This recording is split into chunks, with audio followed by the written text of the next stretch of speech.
Well, good evening. I'm Gleaves Whitney, the moderator of this evening's debate, and I'm the director of the Hallenstein Center for Presidential Studies at Grand Valley State University. And I want to welcome you, a warm welcome to you and also to viewers of our webcast live. Tonight's event has caused a stir because it brings together two eminent writers who happen to be brothers.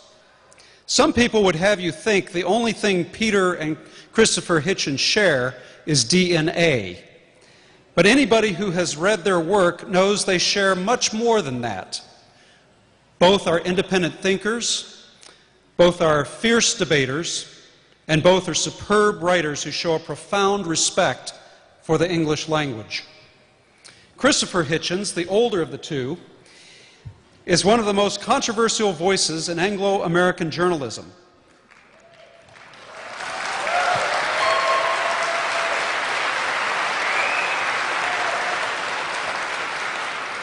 Based in Washington, D.C., he has written 20 books, including biographies of Thomas Paine, George Orwell, and Thomas Jefferson, with whom he shares an April 13th birthday, so early happy birthday, as well as scathing critiques of Henry Kissinger, Bill Clinton, and Mother Teresa. Most recently, he wrote the book on atheism, God is Not Great, and edited The Portable Atheist. A contributing editor to Vanity Fair, he also writes regularly for a number of high-toned publications. Peter Hitchens, the younger of the two by 2.5 years, has crossed the pond to be with us. He is one of Britain's most independent journalists who blogs and writes a regular column for the Mail on Sunday. Formerly a longtime writer for the Daily Express, Peter was once asked by former Prime Minister Tony Blair to, quote, sit down and stop being bad. This after aggressive questioning at a press conference. Peter is the author of The Abolition of Britain and The Abolition of Liberty. He has also written for The Spectator, The Guardian, and New Statesman. And it's worth noting that Peter is no stranger to our shores. He lived in Bethesda, Maryland for 2 years. Well, this event is unique. Christopher and Peter have never before debated one-on-one in the United States. I guess it's also unique because Christopher is in a church. Both brothers agreed to the topics and the format beforehand. They will debate Iraq and God principally, but this evening's format also allows considerable time at the end for you to jump in and put questions to both of our distinguished guests. The coin toss earlier this evening determined that Peter will speak first on the topic of Iraq. The brothers will debate the proposition, the invasion of Iraq was wrong. Peter, you have 10 minutes.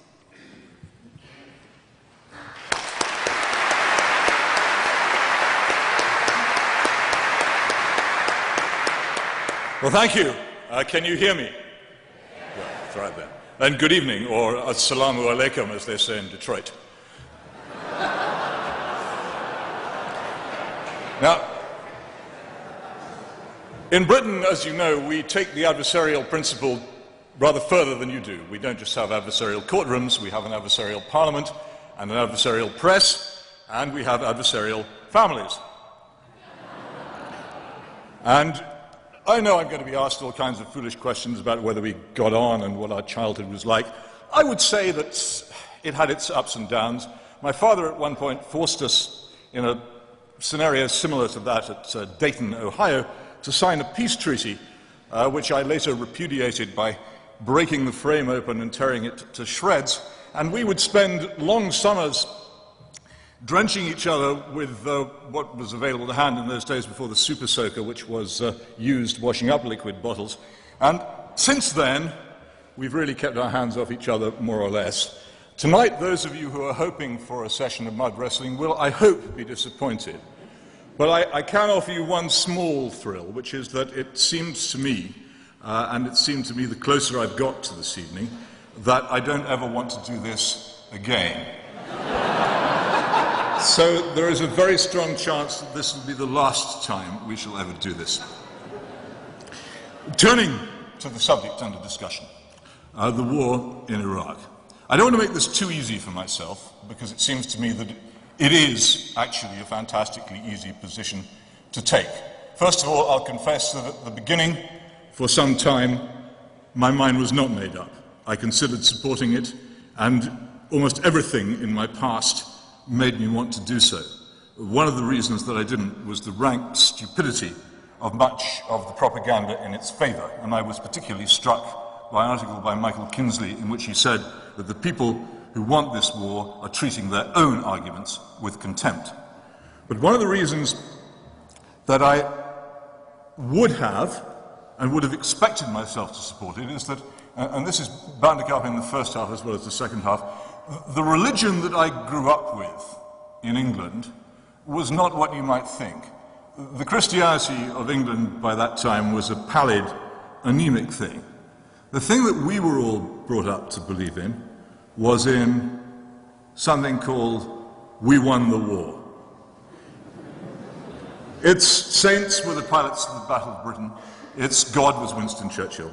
And it suffused everything we did. We lived, you must remember, in this wonderful, peaceful country, largely untouched by foreign attack, in a land honorably battered by war. I was surrounded. The cities that we lived in or near, my father was a naval officer, our father, I should say, on this evening. We lived in cities battered by war, or near cities battered by war, and everything, even as small children, that we talked about was overshadowed by that war, and we thought that it had been good.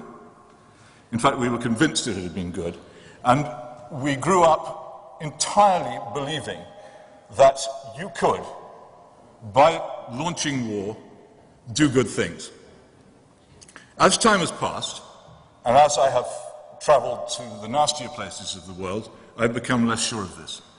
And I've seen more and more the consequences of those pictures, which we so often see on our television screens, of the missile being launched from the ship, of what happens at the other end. And I've seen also, on a particular and terrifying occasion in Somalia, the arrival of the US Marines intent on rescuing a country in desperate straits, and the subsequent failure despite the enormous good intentions of everybody involved. But there was something else about the Iraq War that I didn't like. And that was this, and it was particularly just as it began, and as I was beginning to feel most strongly that I didn't like it, a Rear Admiral of the United States Navy, and of course I feel rather strongly about navies because of my parentage, was portrayed on the television addressing his ship's company. This was not a stirring or poetic oration. It concluded with the words, "It's hammer time," and this was succeeded by a playing of a song called "We Will Rock You." Well, yes, it is quite funny, except that what they then did was to launch missiles which headed towards a country where they would land, inevitably in some cases, on places where entirely innocent people were living.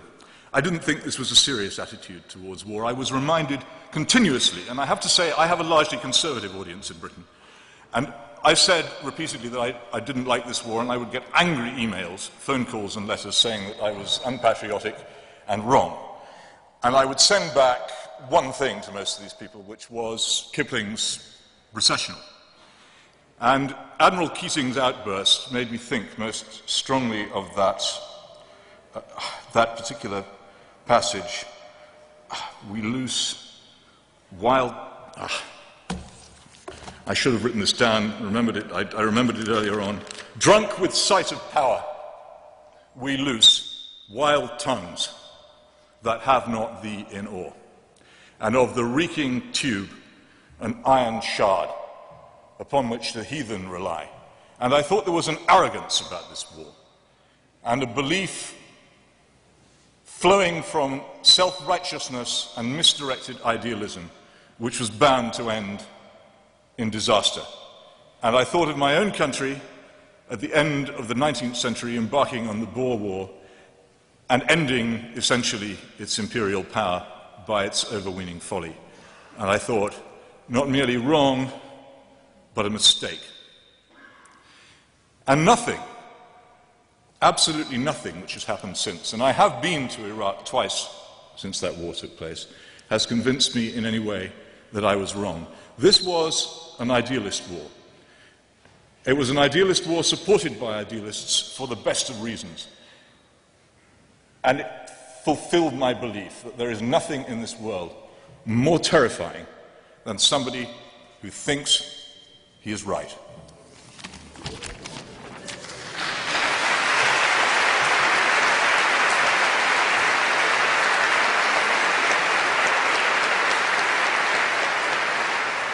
Thank you, Peter. Christopher, you have 10 minutes. And I'll take all 9.5 of them. It goes, by the way, if drunk with sight of power we loose, L-O-O-S-E, wild tongues that have not thee in awe, such boastings as the Gentiles use, and lesser breeds without the law.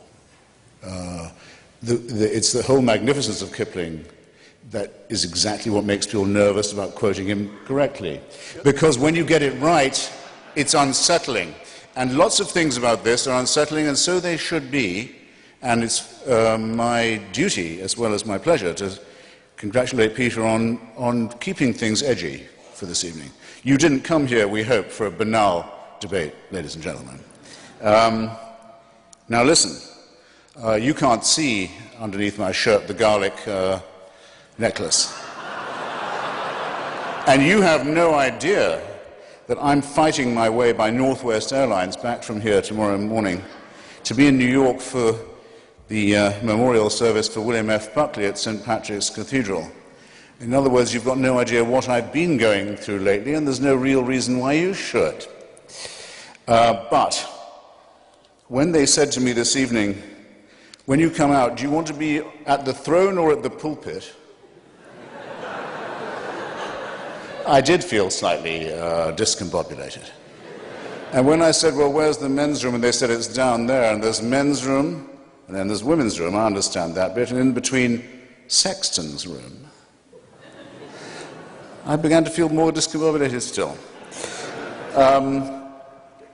And today is the anniversary of the day in 1945 when my mother and my father got married, after both of them having been through a very long war, very long, brutal, cruel war that succeeded the long austerity, poverty, struggle with which they'd had to beguile their youth in the 1920s and 30s of interwar Britain, if you can even assume that people in Europe in those days lived between two wars rather than endured a long armistice between two terrifying resumptions of hostilities. Every time you read fragile truce in the New York Times, think of that as applying to the 1920s and 1930s in Europe, and you'll get a better idea of what those resumption of hostilities were. And yes, I think if I look at my brother and think, well, our parents got married in this day, 1945, that is a little unsettling. It's also, I think, hope you don't mind my saying so, rather reassuring. We are both here, after all, and determined to testify. Now, on this question about the Mesopotamian War,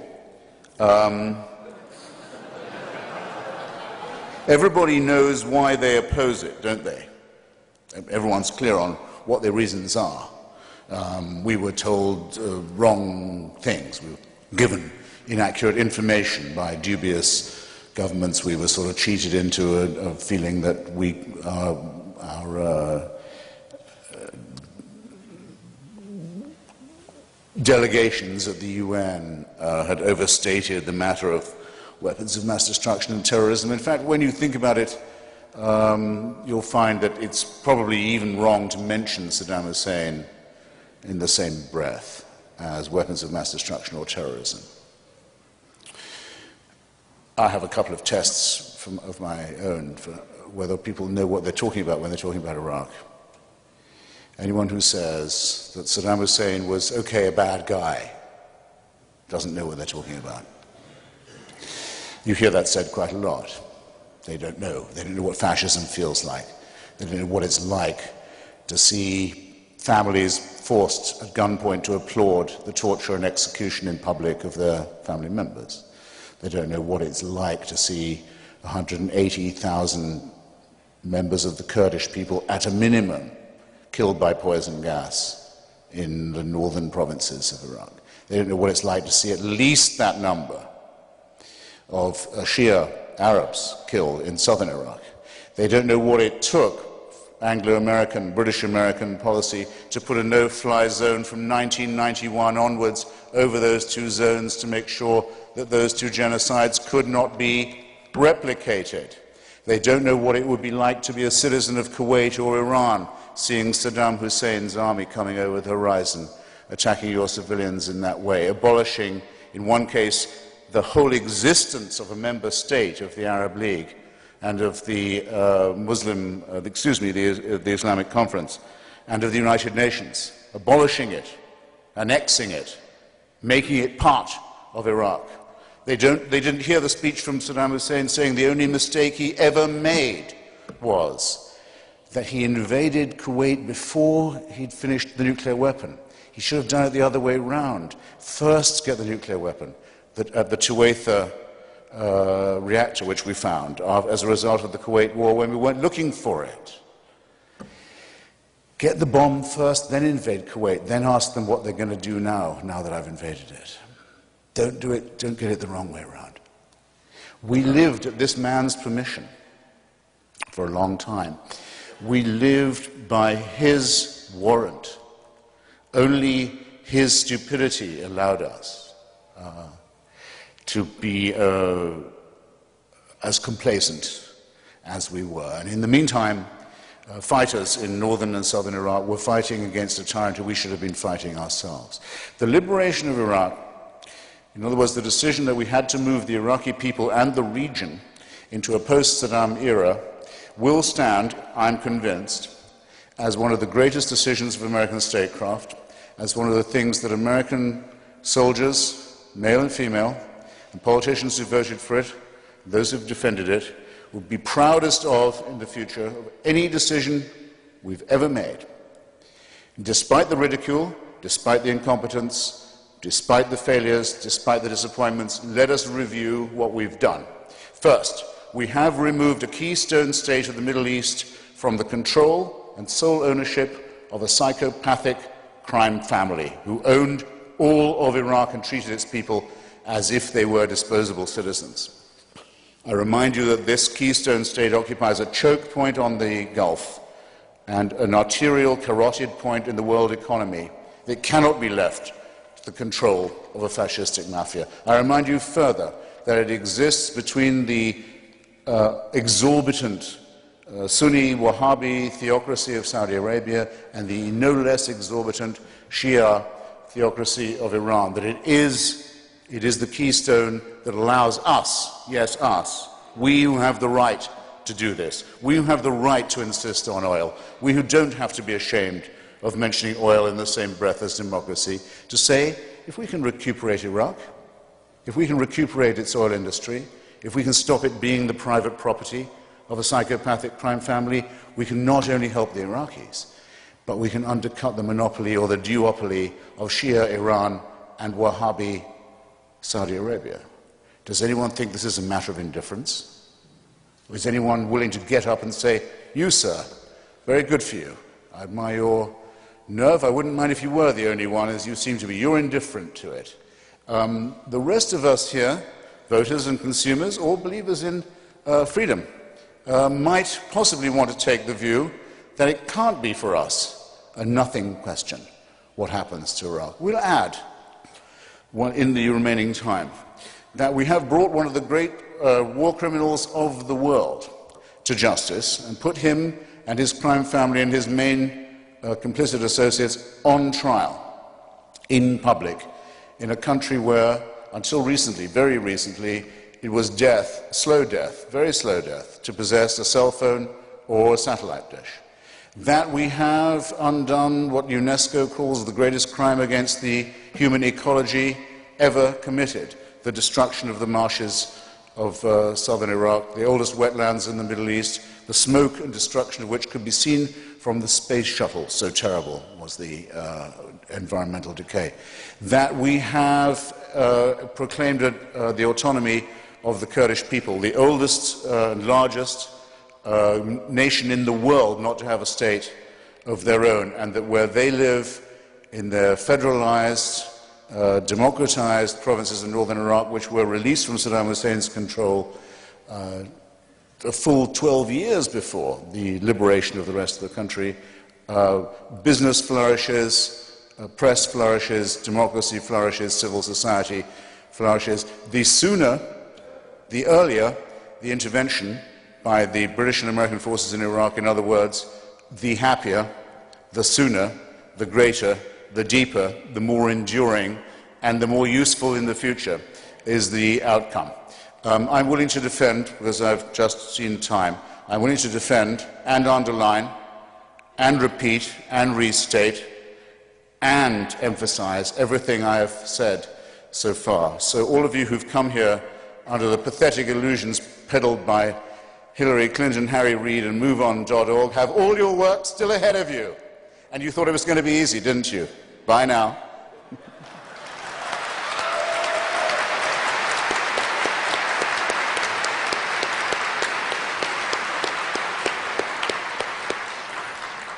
Thank you, Christopher. Peter, the next 5 minutes are yours. Oh, thank you. The lesser breeds without the law were the Germans. It was the law that they were outside that made them lesser. I just thought I had to add that. Right, consequences of the Iraq War. $6 trillion, which the United States does not have, expended. Iraq, under the control largely of the Ayatollahs of Iran. The resorts to torture by the United States, often by proxy, but not always. Disgraces in themselves and disasters. An untold number of innocent people killed. The certainty that the United States is unable for the foreseeable future to mount a justified military operation abroad. The diminution of the moral authority of the Western democracies, again, for the foreseeable future. Fantastic. What more could you ask? Resulting from deliberate ignorance of the past, deliberate willful ignorance of the past, of Britain's own attempts to control and exploit and govern Iraq through fake parliaments and fake elections, at least more successful for a while in gaining the cooperation of at least one of the Iraqi factions without necessarily having to pay them to fight by the day with AK-47s against our enemies instead of against us. Again, triumph. I really do not see what justification there could be of the operation on its own merits. But if it is a principle that the United States has to intervene in every country which is misgoverned, where there are despots, where there is torture, where there is no freedom, then where else can anybody in this room think of that we might be intervening? For instance, the site of the Summer Olympics might occur to some, but we do not.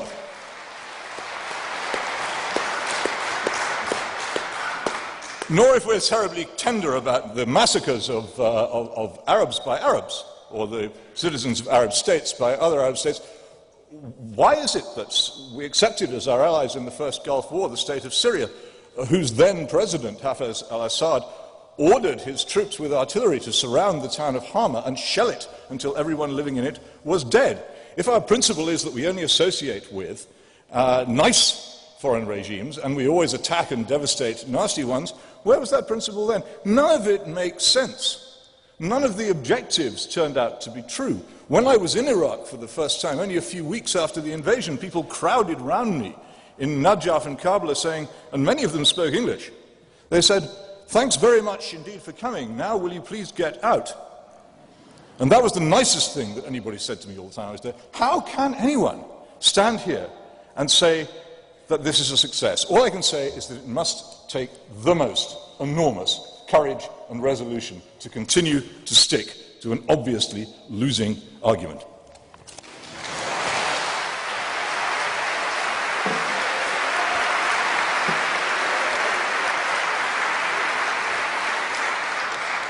Well, it's obviously come to the actuarial. Seems a waste of Hitchensism in a way to just reduce things to the balance sheet, but we do balance sheet, we'll do balance sheet properly. Let me suggest some things to you. First, everybody knows that there isn't a single clever person here who doesn't know, is there, or watching this on a webcast, who doesn't know that you can't mention weapons of mass destruction and Saddam in the same breath, even though he used them against Iran and against the Kurds, wrongly described as his own people within the borders of his own country, and was continuing to incubate and maintain the capacity to recover them. However, for actuarial purposes, let me just say that having enforced the resolutions that governed this question in the case of Iran, we forced the capitulation of Colonel Gaddafi, whose stock of WMD we had underestimated. When he came in, and he didn't surrender, I might add, to Kofi Annan or Jacques Chirac. Where did Colonel Gaddafi come a few weeks after the fall of Baghdad to say, okay, you can take all my stockpile now and put it in Oak Ridge, Tennessee, where it now is, which is where it should have been? He didn't come to Kofi Annan. Hold your applause, comrades. I know I'm never going to get any from a comrades. But thanks for trying. I sort of appreciate it. He didn't come to Kofi Annan or Jacques Chirac or the prostituted, equally prostituted Gerhard Schroeder, the real blood for oil pimps and prostitutes who constituted the leadership of the anti-war movement in European politics. No, he came to Tony Blair and he came to George Bush, so I give up. Okay, let's have a look at this big stockpile that Colonel Gaddafi's got all this time. It's bigger than we thought, much bigger than we thought. We accused him of a lot. It was much worse than we thought, as it had been with Saddam Hussein at the time of Kuwait, much worse than we thought. Well, let's have another look. Where's he got it from? Where's it come from? It's come from North Korea. And it's come from Pakistan, our ally. So by walking back the cat, as it's called in Washington, we discover from this capitulation the AQ Khan network. We shut it down. Or at least we put its leader under house arrest, at least for now. At least we put the North Koreans in the frame, and they know we've got them. This is the biggest non-proliferation victory there has ever been for any US administration ever in history. That's the first thing. The second is we catch the guy who rolled Leon Klinghoffer off the deck of a cruise ship in the Mediterranean, who avoided arrest when he was caught, had to be released, because he was traveling on a diplomatic passport. A what passport? A what passport? A diplomatic passport. What diplomatic passport? An Iraqi diplomatic passport. Just like Abu Nidal had been traveling on, just as like every other terrorist gang you've ever heard of in the Middle East had been headquartered in Baghdad. We shut that down too. You think this is nothing? You think it's nothing. You want to sneer at it and say, Bush says, mission accomplished? Sneer. Go on, sneer. These achievements are real. There are four reasons for which a state, previously sovereign, may lose its sovereignty, may be deemed to be outside the law. They are four. I'll recite them quickly. 1, violations of the Genocide Convention, which we have signed. And by the way, by all means, let's impose this on Sudan. And by all means, let's impose it on them for Darfur. And on China for many other offenses too. Because just as China has backed Saddam Hussein, and just as it backs Robert Mugabe, and just as it's backed the worst elements in Burma, so it has been behind many of our woes in the Middle East. So that's the first thing. The Genocide Convention may not be violated. We've signed it. It mandates that you must move to punish or prevent genocide. Second, a regime loses its sovereignty if it violates the Non-Proliferation Treaty. Iraq has used weapons of mass destruction on its own territory and on the territory of others. Third, you may lose your sovereignty if you give aid, comfort and harbour to international terrorist groups. Iraq is multiply convicted of this. And fourth, for occupying and invading the territory of other nations, which Iraq had done several times, continued to do and was intending to do again. This is not, unfortunately, the case with all the despots we'd like to get rid of. The cheap point that Peter ends with, saying, if you're going to do Saddam Hussein, don't you have to do anybody, must reach the critical standard I've just mentioned. The four great offenses: repeated, flagrant, gross and intentional, and going to be repeated, all of them again. It was essential that we move Iraq and the region into a post-Saddam Hussein era, and the woes that have fallen upon us, the second thoughts we're bound to have, the worries about the blunders that we made while doing it, none of which I would deny, and some of which I know more about than you could dare to know. I know things about what went wrong that would curl your hair. Still, none of these can impeach the idea that we did it not too soon, but much too late, and that only therein lies our shame. Thank you.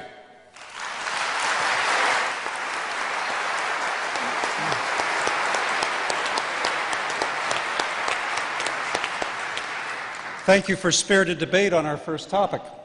By prior agreement, the second topic concerns God. The proposition is, God does not exist and he is not great. A historical note: exactly 80 years ago, back in 1928, Clarence Darrow debated a similar proposition within these walls. Well, since Peter went first on the previous question, Christopher will go first on this one. Christopher, 10 minutes. You mean you're ready for another burst from CH? There's something wrong with this coin toss business. Okay, let me see. I don't think it's going to take 10 minutes to disprove the existence of God.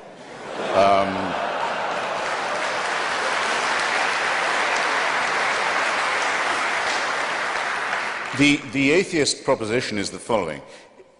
Most of the time, it may not be said that there is no God. It may be said that there is no reason to think that there is one. That was the situation after Lucretius and Democritus and the original anti-theistic thinkers began their critique of religion. And I would just ask you all, ladies and gentlemen, to bear in mind a mild distinction while we go on. You may wish to be a deist, as my heroes Thomas Jefferson and Thomas Paine were, and you may not wish to abandon the idea that there must be some sort of first or proximate cause or prime mover of the known and observable world and universe. But even if you can get yourself to that position, which we unbelievers maintain is always subject to better and more perfect and more elegant explanations, even if you can get yourself to that position, all your work is still ahead of you. To go from being a deist to a theist, in other words, from someone who says, God cares about you, knows who you are, minds what you do, answers your prayers, cares which bits of your penis or clitoris you saw away or have sawn away for you, minds who you go to bed with and in what way, minds what holy days you observe, minds what you eat, minds what positions you use for pleasure. All your work is still ahead of you, and lots of luck. Because there's nobody, even Aquinas had to give it up. There's no one who can move from the first position to the second. So I could, and I'm actually strongly tempted to, I could leave it right there. But then it's not in my nature to let off a captive audience so easily. So I'll add a couple of things. The reasons why I am glad this is not true would, I suppose, be the gravamen of my case. Some people I know who are atheists will say they wish they could believe it. Some people I know who are former believers say they wish they could have their old faith back. They miss it. I don't understand this at all. I think it's an excellent thing that there's no reason to believe in the absurd propositions I just, admittedly rather briefly, rehearsed to you. The main reason for this, I think, is that it is a totalitarian belief. It is the wish to be a slave. It is the desire that there be an unalterable, unchallengeable, tyrannical authority who can convict you of thought crime while you are asleep, who can subject you, who must indeed subject you, to a total surveillance around the clock every waking and sleeping minute of your life, I say of your life, before you're born, and even worse, and where the real fun begins, after you're dead. A celestial North Korea. Who wants this to be true? Who but a slave desires such a ghastly fate? I've been to North Korea. It has a dead man as its president. Kim Jong-il is only head of the party and head of the army. He's not head of the government or the state. That office belongs to his deceased father, Kim Il-sung. It's a necrocracy. A thanatocracy. It's one short of a trinity, I might add. The Son is the reincarnation of the Father. It is the most revolting and utter and absolute and heartless tyranny the human species has ever evolved. But at least you can fucking die and leave North Korea.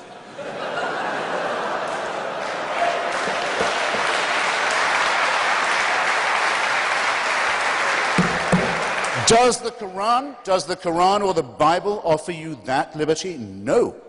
No. The tyranny, the misery, the utter ownership of your entire personality, the smashing of your individuality only begins at the point of death. This is evil. This is a wicked preachment. So, that's the first thing. Second, it attacks us in our deepest, most essential integrity. It's an insult to us in other ways. It says that we, you and I, could not, individually or collectively, decide upon a right action or a right thing without celestial divine permission. We would not know right from wrong if we did not have heaven's permission to do so. Where else, how else could we know? Our human solidarity, our innate knowledge of right and wrong, our acute awareness of what is fair and what is unfair, what is just and worthless to us, these come to us also as gifts from the great unassailable dictator enthroned. What could abolish our integrity? What could abolish our honesty, our decency, our dignity more than that? The third, is a little more pragmatic. Religion is our first, that's why I'm so fascinated with it, it's our first version of the truth. It's our first attempt as a species. It's what we tried when we didn't know anything. We didn't know we lived on a spherical planet. We didn't know that our planet revolved around the sun. We didn't know that there were microorganisms that explained disease. We thought diseases came from curses or witches or ill-wishing or devils or dust devils. We didn't know anything from the childish, terrified, ignorant origins of our animal primate species. We come to religion. It's also our first attempt at philosophy, our first attempt at morality, our first attempt at healthcare, actually, but because it was our first, it is our worst.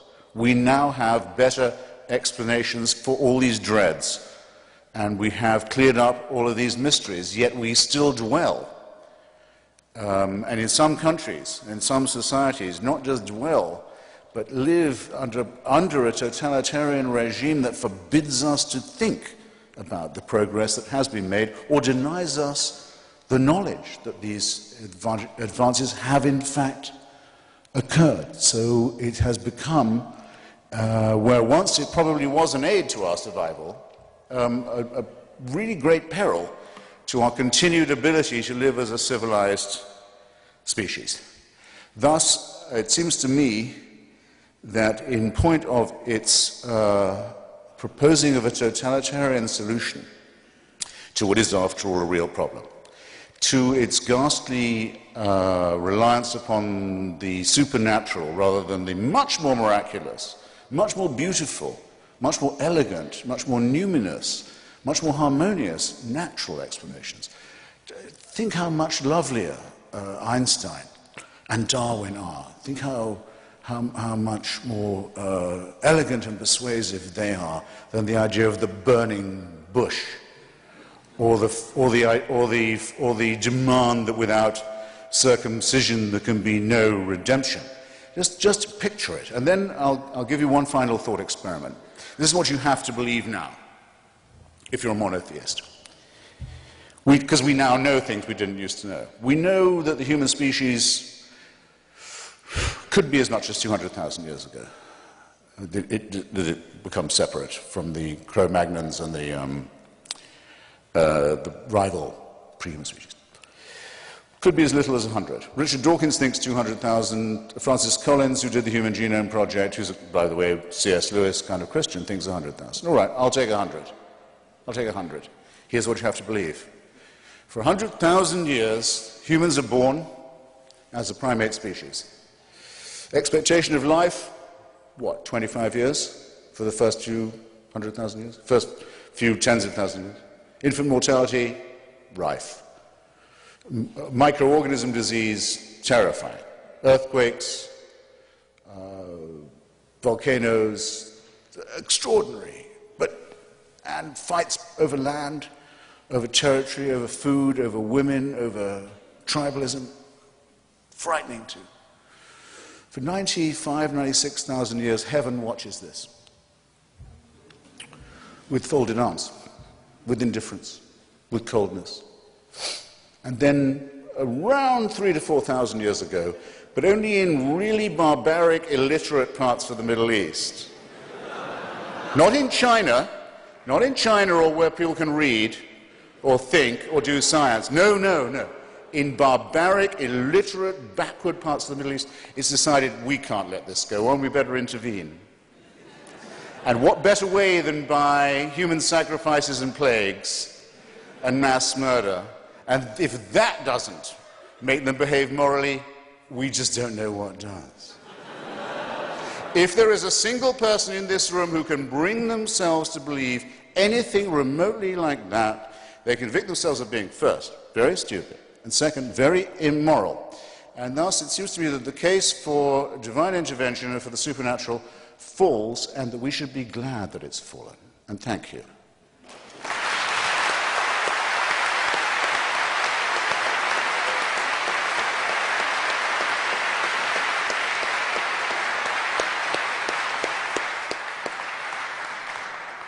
Peter, 10 minutes. 10 minutes. Yeah. Well, I can tell you're all enjoying the post-Saddam era, which we were told was so good. I wonder whether an invasion of the celestial regions might now be in order, and we could then have a post-God era, which would be of similar delightful quality. I am amazed, when confronted with this argument, how little my brother seems to know of that which he attacks.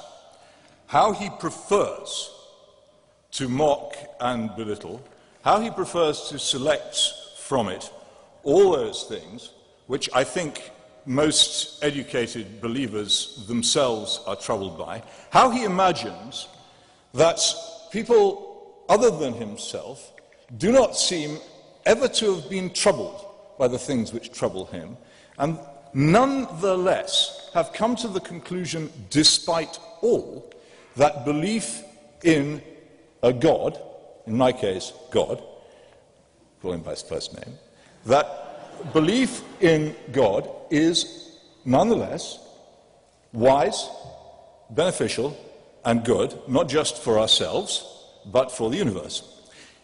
If only how shall I say, the flippant, jeering tone could be abandoned for a moment, and we could discuss this more seriously. It seems to me to be incurious to the point of tedium to examine the universe and not to ask yourself certain very powerful questions. The first of which is, why is there something rather than nothing? The second of which is, since we do not know anything at all about our origins and must work out what we think we know from extremely scanty evidence, that it would be unwise to form absolute certainties on this. Now, the character of the book, God is Not Great, which my brother wrote, is one entirely of the jeering the mocking, the caricature, the picking out of that which is bad. What? I do not Stop that. Stop I that. do not think that this... Sorry, did you wish to intervene? No, sir. Please. Telling him not to. You sure? I mean, no, this, absolutely. Stop that. No? Right. That's the end of the Christian No charity more for clapping, the moment. please, Had it been couched, of course, in a more generous tone, it would have been less fun to do, and who knows, there might have been other consequences in the bookshops, I don't know. But since it wasn't couched in that tone, that is what we have to argue with. And I would simply say this. First of all, for a while, and I'm surprised he hasn't asked it tonight, my brother would go around saying that there was a question which no believer could answer about what action could no believer take which an unbeliever could, or something of that character. To which I would reply, the question of morality is utterly irrelevant to you if you genuinely believe that which you say you believe. If you think that there is no authority, if you think that we are the products of random chaos, if there is no reason for the existence of the universe apart from a series of accidents, then you may behave exactly as you wish. Now, in the case of Christopher and his ally and colleague, Professor Dawkins, I refer to this as luxury atheism. I know where they live. They live in very pleasant parts of very pleasant cities, and they are able to advance the theory of atheism purely as a theory. Well, I live in England, and I don't need to travel very far from my home, which is not far from Professor Dawkins' home, in Oxford, to find a large number of highly practical atheists. In my country, it is common, no more than 3 or 4 times a week, to read accounts of people being kicked to death by youths aged between about 13 and 17. It invariably ends with the phrase, "and then they started kicking his head as if it were a football." These accounts grow more and more common. If you venture into the areas where these people live, you will find a complete absence of any kind of moral feeling whatsoever, a complete absence of self-government among the strong, among the healthy, among those who are able to control and take advantage of their neighbours. Christianity and everything that went with it have vanished from among them. They are practical atheists, and they really mean it. In fact, in some ways, they're not atheists. If you examine my country carefully, you'll find that the worship of Moloch, the slaughter of children at the rate of 180,000 a year in the womb, continues, that the worship of Mammon is out of control, that the worship of Ashtaroth is pretty well advanced as well, and a number of the other pagan gods. They're way out in front of the dear old Anglican Jehovah in whom I attempt to believe. All this seems to me to point to an important factor in religion, which is why it seems to me that it is reasonable, given that we are ignorant of the answer as to whether there is or is not a God and cannot know, why we might reasonably think that it was worth believing in such a being. If the universe does have an order, if it does have an origin, if there is running through it an eternal law, then wouldn't it be a good idea to try to find out what it was and to seek to govern ourselves by it? Now, I too have been to North Korea, and I will tell you that I have the opposite impressions to that which my brother had. This is a country entirely run by people who hate and despise the idea of God and who have made themselves into gods. And that, indeed, is what so very often happens when people ignore the very, very earliest part of the Bible, in which the serpent says to Adam and Eve, "Eat of this fruit, and ye shall be as gods." This is what we do when we decide for ourselves that there is nothing above us. We destroy authority. We destroy all the things which turn the hearts of the disobedient to the wisdom of the just. They're going very rapidly in my country. I suspect that if things proceed as they are in our educational system and our trash culture, they will happen pretty rapidly in this one too.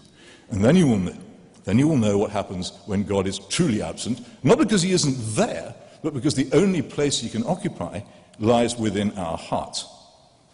And either he is there because we invite him and we seek his assistance in the governing of ourselves, or he is not, and we cease to be able to govern ourselves because we no longer know how to do so. There are many forms of morality. I'm told that human solidarity is a way of running the world. Well, up to a point it is. But the problem with human solidarity is that it operates at different levels. Now, when I lived for some years in Moscow, it was folly to expect anyone to hold open a door in the Moscow metro. Big, heavy steel and glass doors they were too, because nobody there knew anything about manners. They let the thing swing back in your face. And if I ever held the door open for somebody else, as I did in my naive early weeks in that city, they'd look at me as if I were mad. Now, something similar has begun to happen to me in Britain. I'm walking down the aisle of a crowded train, and I see somebody coming the other way, struggling with luggage, and I think, well, I'll step out of the way and let them pass. Well, increasingly, the people behind me think I'm having a heart attack, so they barge past me. The breakdown of general assumptions about what is good affects the way that everybody behaves. You cannot have a private morality for very long if the public morality is declining. And I say there are three stages of this. As the whole is solipsistic, I will do what I want when there's nothing but left and right. And left is that way, this way, and it's the other way if I turn round. And then there's what you might call the shipboard morality, where there's port and starboard and there's fore and aft, but they change when the ship moves. And then there's the universal one, which flows from the universe, where there is true north, and where there is no difference ever about which is right and which is wrong, and which is the root of all authority. The authority of the state, which places power under the law. The authority of the family, where the parents rule the children. The authority of the country, where the people govern themselves under a law which all accept. All these things derive from that understanding. Without it, we're lost. Why sneer at it? Why seek to bring it down? Why mock it? Why make silly jokes about circumcision? This is far more important than that. I really do wish he'd treat it seriously for once.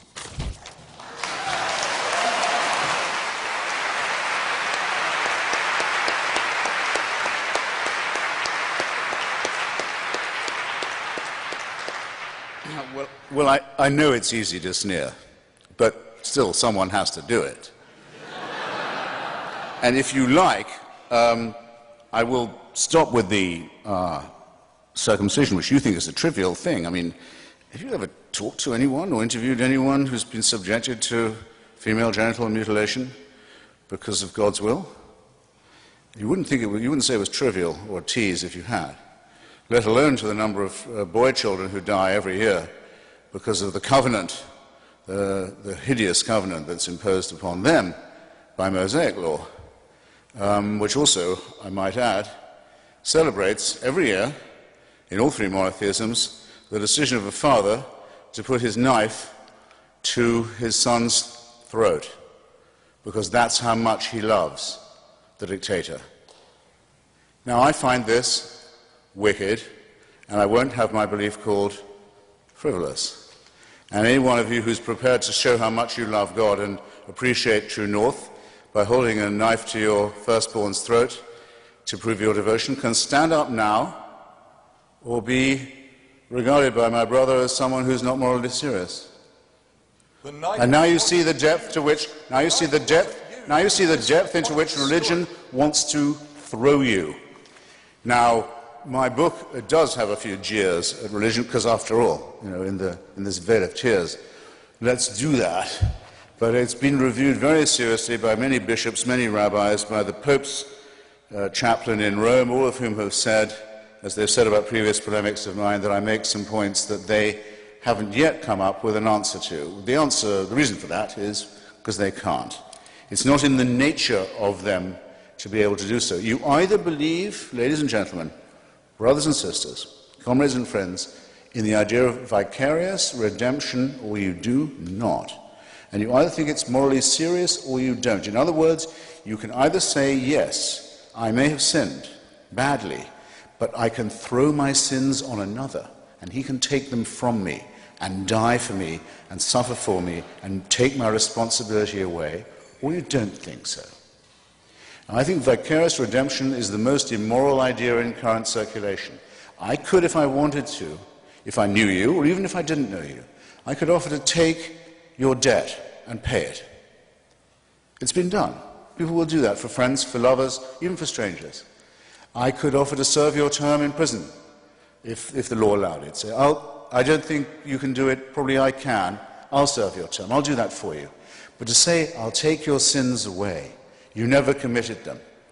You're washed white as snow and clean as new. And you can watch me being tortured and put to death as a lamb, as a sheep. And I'll call you a sheep, and my congregation will be called a flock. From then on is a double humiliation. First, it's a hideous outrage on the scapegoat. Second, it's a terrible insult on those who agree to be called sheep. Anyone here want to stand up and say, I'm a sheep? I'm a lamb? Yes. Good for you. Anyone else? Good for the rest of you. Fine. Sheep you are. It's not usually that easy. Now, okay, why is there something, not nothing? Good question. Why is the universe expanding so fast now that it's just been discovered that the red shift of Edwin Hubble is not an expanding rate that is slowing down, as Newton would have had us believe, but is an expanding rate that is speeding up? Physicists thought the universe would slow down. No, the rate of expansion is so great now that very soon it won't be possible. Read Lawrence Krauss's piece in the current Scientific American. Won't even be possible to work out how we ever worked out what the Big Bang was. Such nothingness is coming to us, we won't even know where we were before. And in the meantime, the Andromeda galaxy is heading towards us directly. You can see it in the night sky now with the naked eye. And in 5 billion years, which is in physics time, nothing. It's tomorrow in physics time. It's here. So the something we have now is about to meet with a great deal of nothing. Some design, huh? Who designed that? The question always is the same, even without science. We knew what the philosophers knew. Anyone who claims this is a design must either convict the designer of one thing, extreme incompetence and noodling and footling and chaotic planning, and probably both, extreme cruelty, callousness and indifference towards those whom he summoned into existence and made to suffer. These points cannot be overthrown by any kind of casuistry, and certainly were not even challenged by the casuistical efforts you just heard. Thank you.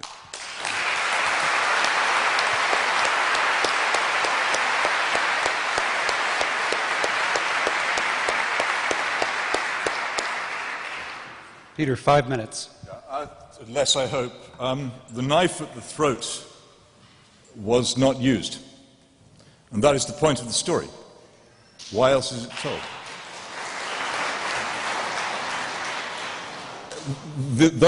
One of the fascinating things about those who seek to sweep Christianity out of the society, and one of the things in Krista's book which is actively repellent, and the only thing in the book which I found actively repellent was a suggestion that Christianity should be treated as a form of child abuse and therefore driven out of education. One of the things these people do not seem to realize is that if you were to abolish it, it would not be replaced by a blank space. It is important to realize what it replaced, that the argument about that sacrifice was an argument about getting rid of human sacrifice and child sacrifice, then common. That what we are dealing with here is an immensely powerful force in human emotion which existed before Christianity and which Christianity sought and seeks to divert elsewhere. You have to give people hope when they have done things whose remembrance is grievous and whose burden is intolerable. It has to be done. And what other hope can be offered than some kind of sacrifice? The arguments, the very complex arguments about that atonement, are all to do with the discovery, as I said earlier, the attempt that we make in our feeble way to discover what it is that we are intended to do. But to mock them as if they were a matter of a man sticking a knife towards his son's throat with the idea that this was a recommended action in the manual of life is not merely a misunderstanding, it's falsehood, and really shouldn't be acceptable in civilized debate to speak as if something is being advocated when it is actually being preached against. And it is, again, this failure of understanding of the purpose of the thing, the failure to understand that it has any good or benevolent characteristics whatsoever. When it does produce good characteristics, in the book you will find that those who are Christians who do good things are recruited to the atheist cause. No, they didn't do it because they were Christians, they did it because they were something else. And if societies do anything bad, then the Stalinist state of the Soviet Union is said to have done those things because Stalinist communism was in fact a form of religion. You can't win. It's completely secular. There is nothing that anybody can do which is religious and which is based on a belief in God, which Christians will think is right, and if anybody does anything which is wrong, then it will be God's fault. And there is no escape from this circle, and I think it's very well exemplified in this misrepresentation of one of the central stories in the Bible.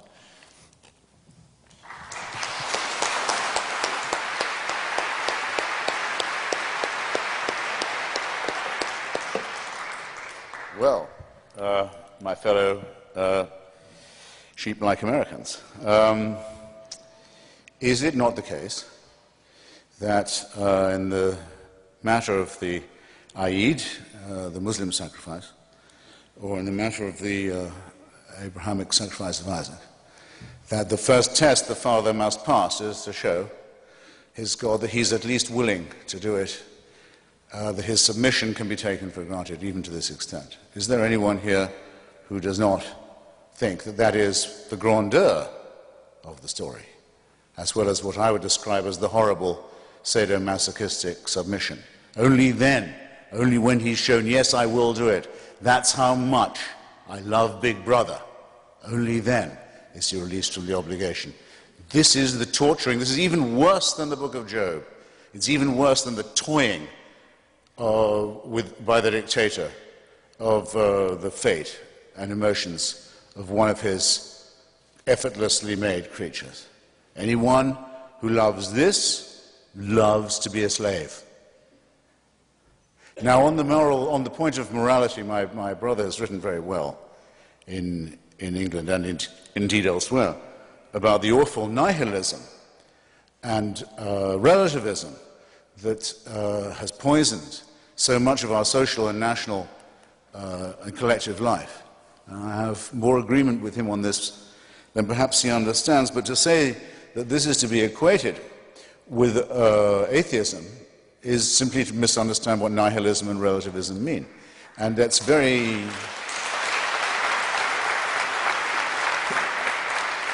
I think I can make this point relatively simply. Someone who says that do what you will must be the whole of the law, that's supposedly what Satanists say at their ceremonies. By the way, Satanists are not atheists by definition. Their satanic majesties are not non-entities. Is giving themselves permission to act entirely as they might wish, at their own pleasure. How does the person who says, God is on my side, act? I don't demand an answer from you, I simply demand you think about my question. How do those act who say, God is on my side? Do they not act as if, do they not behave in Iran, in Iraq, in Bombay, in Beirut, in Belfast, as if they have the right to do anything at all because God has given them permission? Yes, they do. You don't get rid of nihilism. You don't get rid of relativism by claiming you have God in your corner. Rather, you make it possible for any torture, any cruelty, any child abuse, any nightmare of violence and shame to be yours and to be proud of it too. Now, I have two challenges that Peter has despised in the past, but I'm going to repeat them to you, and you decide what you think. If you think that morality must be supernaturally referred, that without heavenly dictatorship, we would not have a moral guide. You must have an answer to this question, which I've now asked in print many times, in public many times, radio, TV, any number of times, not yet had an answer to. Name me a moral action performed, or a moral action recommended, or a moral statement made by a believer. Name me one, by a true believer in religion, that could not have been made by a non-believer. Name me one. Think about it. I'm not demanding an answer now. You have all evening. However, you won't need all evening for my corollary question. Name me a wicked statement, or a stupid or evil statement made, or stupid or evil action performed by someone claiming God's permission to do so. You've already thought of one. Before this evening is over, you'll have thought of 2 or 3 more. The connection between religion and morality proposed by the believers in supernatural dictatorship is thoroughly, utterly, morally null and void. In fact, it's worse than that. It is an excuse for, and has always been, continues to be and will be, an excuse for worse evil than any secularist or atheist could ever have permitted themselves or others. Glad you got that point.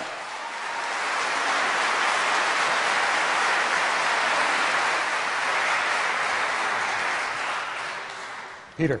Oh, yeah, I was just going to say, I mean, I can think of actually an instance of something which a believer did and an unbeliever didn't do, which is that a few years ago I resigned from my newspaper when it was taken over by a man whose main business was pornography.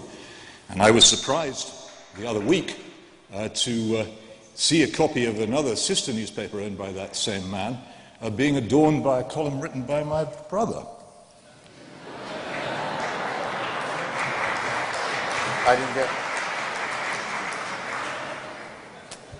I didn't get that bit. Do you mind saying it again? I don't mind at all. You may remember. I just didn't hear it. I'm not trying to be funny. Okay, no. I resigned, if you recall, from the Daily Express about 7 years ago when it was taken over by a man whose main business was pornography. I was slightly surprised a few weeks ago to find that a column written by you appeared in one of his newspapers. But that isn't a response to either of my challenges, is it? I mean, you asked for one. I submit myself to the arbitration of the audience. That doesn't answer either of my questions. By the way, I'll tell you 2 answers I have had, the best 2. One is an exorcism to throw out a devil couldn't be performed by a non-believer.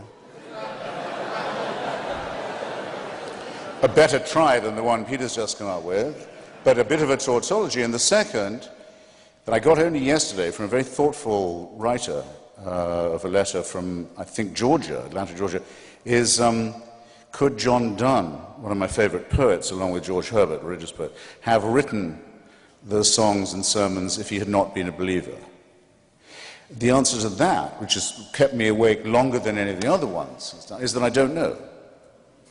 Because I don't know how Verdi wrote the Requiem while being an atheist either. But I think that the fact that I don't know the answer to the second question means that the answer hasn't been proposed by the proposed answer to the first one, let alone by Peter's lame attempt to complain about the fact that my column is more widely syndicated than his.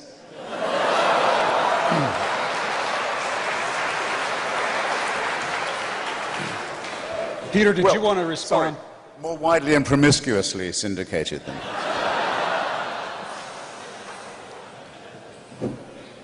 However widely I was syndicated, I wouldn't want it there. Well, thank you. That concludes part 1 of our debate, and as advertised, I think it was provocative as we anticipated.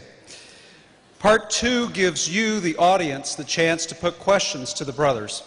I think they're doing a good job putting questions to each other, but why don't we mix it up a little bit? And if you'll come to the microphones at the end of each aisle, there's also, I believe, a microphone upstairs. Although I do not, okay, it's back in this corner over here. If you would please take your place at the microphone, and let's go ahead and start since we have a queue over here. Let's go ahead and start with you. Yes, ma'am. Professor. Hello. Hello. Hello. Okay. We can hear you. Professor Hitchens, can you... Dr. Hitchens. I heard you correct someone in a previous talk and tell them. Thank you, ma'am. Yeah. Can you speak on what you see as the relationship between self-interest, enlightened self-interest, and morality? And? Morality. The lady, in case it wasn't audible to all, the lady asks if I will comment on the relationship between enlightened self-interest and morality. My line is not that taken by, for example, Ayn Rand, that selfishness is a virtue on its own. I don't believe in the abnegation of the personality. I don't believe in the horrible Christian idea of masochism, modesty, self-sacrifice, self-hatred, the endless confessions of sin and worthlessness, any more than I believe in the equally vile Quranic idea that we're made not out of dust but out of clots of blood by a celestial dictator. But I think that probably we are innately selfish enough to begin with, because of the process of evolution by natural selection, that we don't need additionally to cultivate our own selfishness. And that the trick, the clue, and the odd thing, and the thing that comes to people strangely naturally is this. They understand about human solidarity. I'll just give you two examples, one from each testament. The ancient Jewish people, of course, never went to Sinai and never were in Egypt and never wandered in the desert, and all of that is completely, as everyone now knows from archaeological evidence, none of that ever occurred. But the idea that our Jewish ancestors got as far as Mount Sinai under the impression that rape, murder, theft, and perjury were okay, and only when told by tablets that they weren't all right, felt the penny drop or the shekel drop, is, of course, an insult to our decency and our integrity. They couldn't have got that far or been a people of any kind if they had been under any other impression. So this is innate in us, and it comes from our solidarity, our humanity, our brother and sisterhood. The second is from the so-called New Testament, the Samaritan, so-called, the man from Samaria, who wouldn't see someone just lie bleeding and suffering by the side of the road without helping him. Whatever motive he had, and we don't know what it was, he can't have been a Christian, because it's the alleged Jesus of Nazareth telling the story about someone who existed before he did. And the only people in the story who we're told about who didn't do anything for the victim are the priests and the Levites. So what the story tells us, this parable, is you don't need religion to behave with ordinary decency and morality. And anyone who says you do says that you need dictatorial permission to do the right thing. And then you're a serf.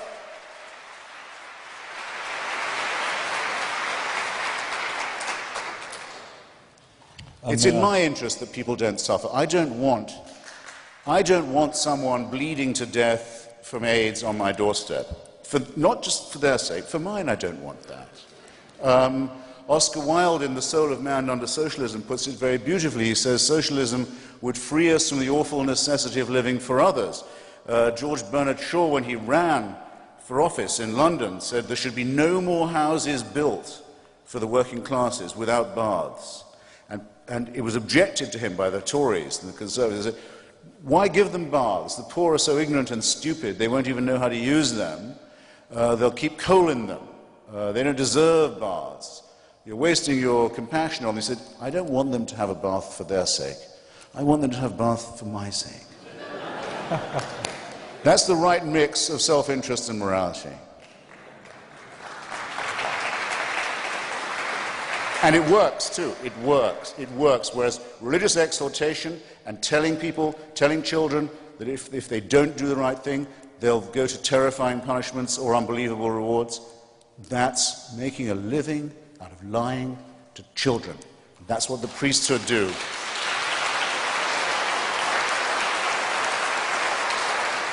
And if all they did was lie to the children, it would be bad enough. But they rape them and torture them and then hope we'll call it abuse. No, the priesthood must get out of the way for this argument to become grown up.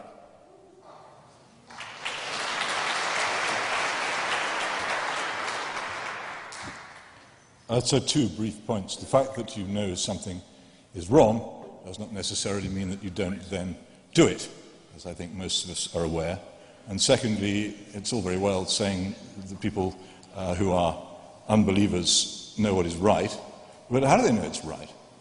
What reason do you have to suppose that any action is right, apart from that which suits you? There is none. And you can have none. You may borrow with pleasure the morality of the religious if you wish to do so, but to pretend that by doing so you're not borrowing it is an untruth. And it's amazing how difficult it is to get atheists to understand this very simple point. And one other point about threatening people with terrible punishments, it seems to me to be fairly evident, looking again at my own country, that in societies which do not believe in hell, hell pretty quickly comes into existence. Bah! You're going to clap that? Who clapped that? Stand up, who clapped that? Okay, we have other clap people that? who want to ask questions. Let's move on to our next questioner. Dr. Hitchens, quick question. Professor. Is truth real? And if so, how do you determine it? Excuse me, it's my fault. I stepped on your line. Would you mind repeating your question? It was brief, I think. So. Is truth real? Does it exist? And if so, how do you determine it? Once more. Is truth real? And if so, how do you determine it? Okay, well, having attacked relativism on purpose, I should maybe specify precisely what I meant. To say, it's a famous line, as you know, what is truth, asked jesting Pontius Pilate, and did not stay for an answer. Well, it's a long stay if you do stay for it. I mean, what I believe to be the case is that there is a difference between fair-mindedness, impartiality, even-handedness, and objectivity, which is the search for the truth, and the willingness to say that upon coming upon an uncomfortable truth, if it was at one's own expense, it meant one had to change one's own opinion or analysis, one would be obliged to do so. That's what objectivity means. And I think that while the grail of truth may not be entirely attainable, without the idea of it, and without the obligation to seek it very intensely and very seriously, one would be in a rudderless world, a world without true north, if you like. But as Rabbi Hillel says, the task may be unattainable, but that does not mean you can give it up.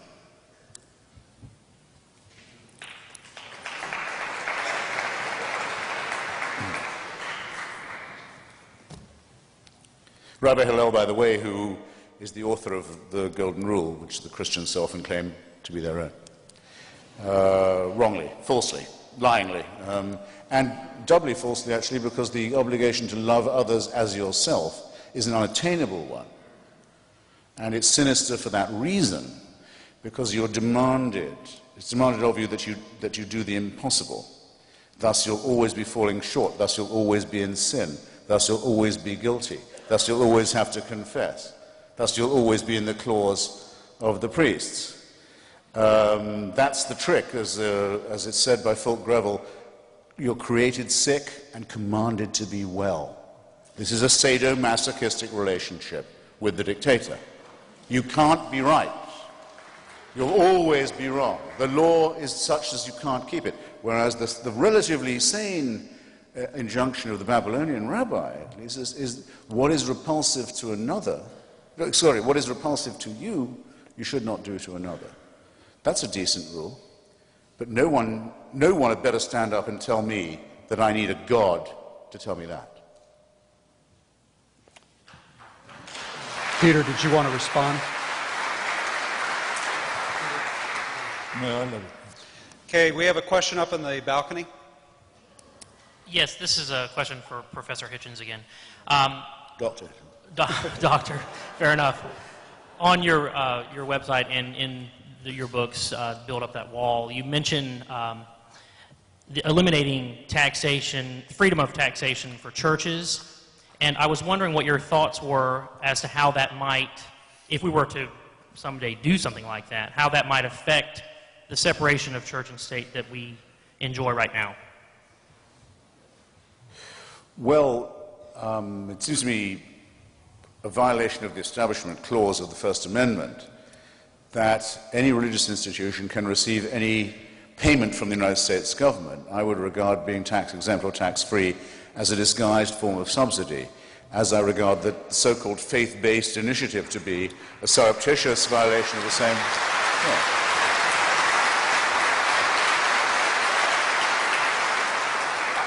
I should say for sincere believers that there's an excellent reason why the Establishment Clause of the First Amendment was first proposed. It wasn't proposed just by people like myself who wouldn't go any further than deism in their attitude to religion. It was proposed by many people who were quite devout and who thought not just that the government must not be corrupted by religion, but that the churches mustn't be corrupted by the association with the state either. And I think that's an equally morally valid point.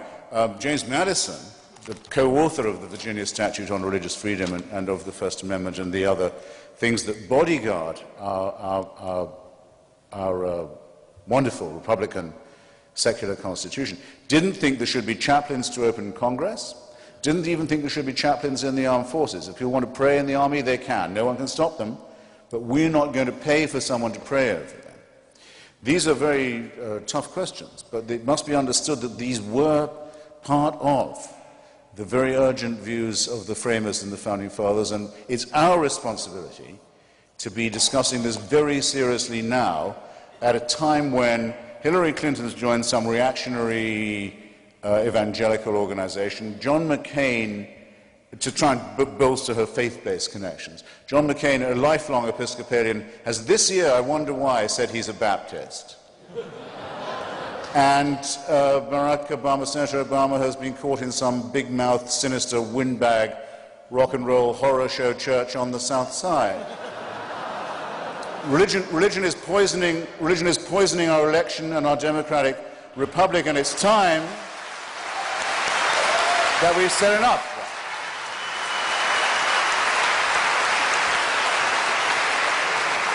If you want to be a fraud and a fundraiser and a shakedown artist and a big mouth and an ethno-racist in this country, try your best. But it's long past time that we said putting Reverend in front of your name is not enough of an achievement to do that.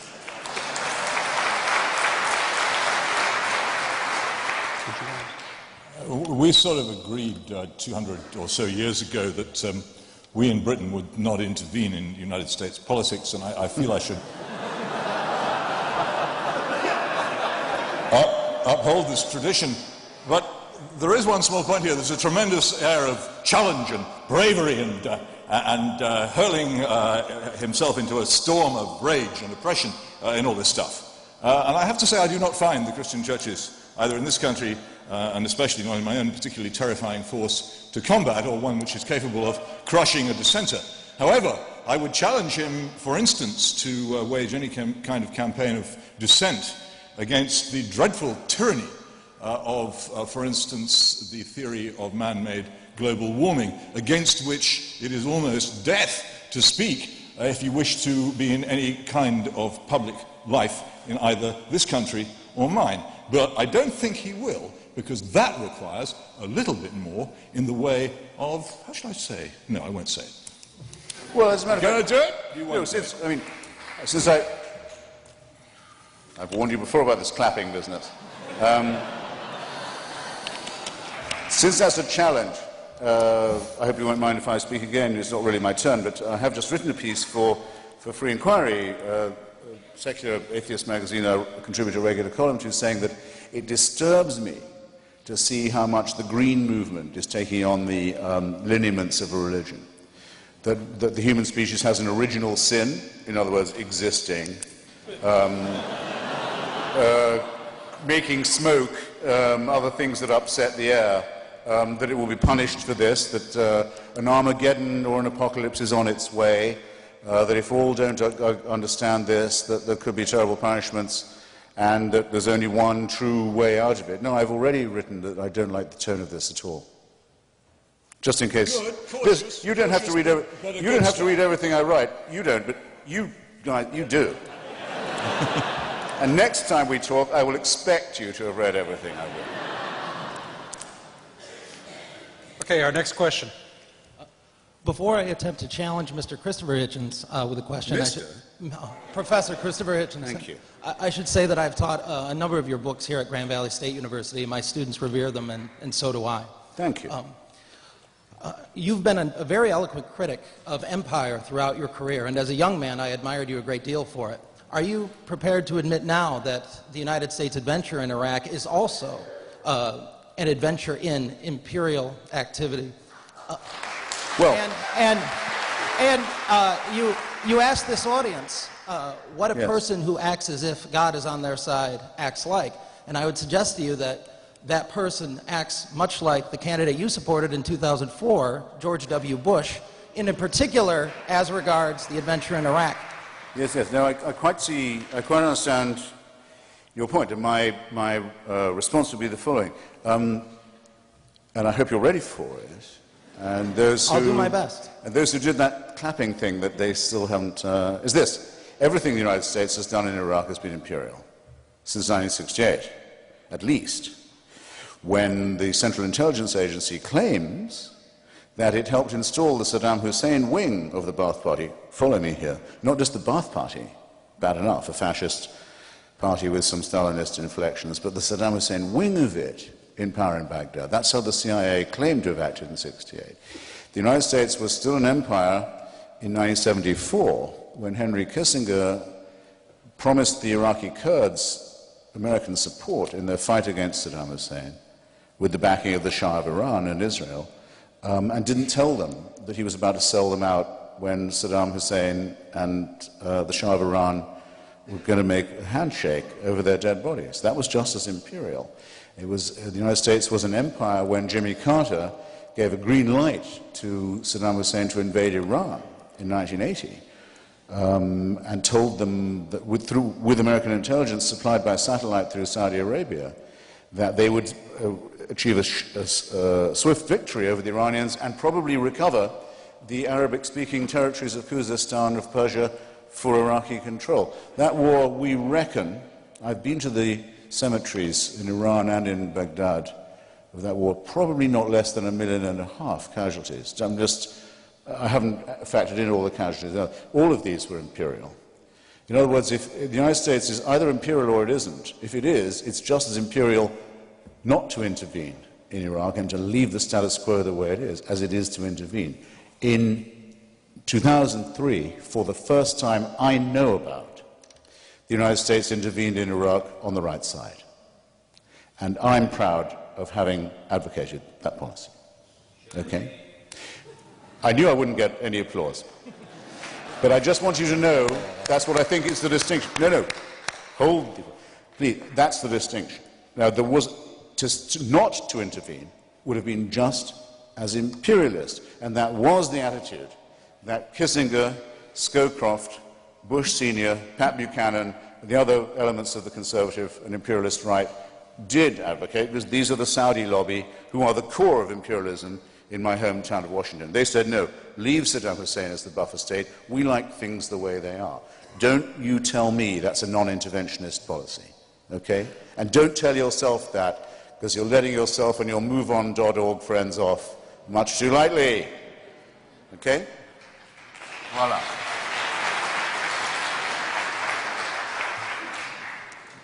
It seems to me to be fairly simple that to launch an aggressive war is different from not launching an aggressive war. And if you can't tell the difference, then it's difficult to know where to begin. But I think I was accused of casuistry a few minutes ago, and I think I can now return the accusation. Well, all right, next question. Hi, I was going to ask Christopher a question, but... it's Christopher now, isn't it? Mr. Christopher. But getting very informal. I think I'll ask Peter a question. And your answer, I think, says a lot about honesty and your honesty. When you walk into a natural history museum and you look up at a Tyrannosaurus rex fossil, how does that relate to your religious belief? How do you place that in your religious belief? And your answer, I think, is it'll speak volumes about. I'm not sure how it's supposed to. You'll have to explain. Is there something I should think about? If you hold a fossil in your hand, or if you look at a fossil in a natural history museum, you're a believer. Obviously, those two things have to come together in some way in your mind. How do they? I'm sorry, I really don't know what you're driving at. I just don't. Peter, okay, perhaps Professor Hitchens. I'm sure Christopher can help. If you don't mind me ventriloquizing, the last time we discussed this, and I don't hold you to it, I got the impression that you had some sympathy for the argument that is called intelligent design. I think the questioner wants to know if you think there's merit in that argument or not. Yes. And I think you can't possibly have not got that point, by the way.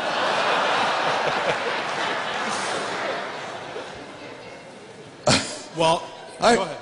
And if you say no... So what actually is the question? Settle that, then I'll answer it. Well, that's a good question. It's just a general question about if you walk into a natural history museum and you see these fossils. Oh, back to the museum. Do you think there's any merit to intelligent design? To me, the two cannot, it's either one or the other. It's just an honest question. One what or what? Belief. Give it up.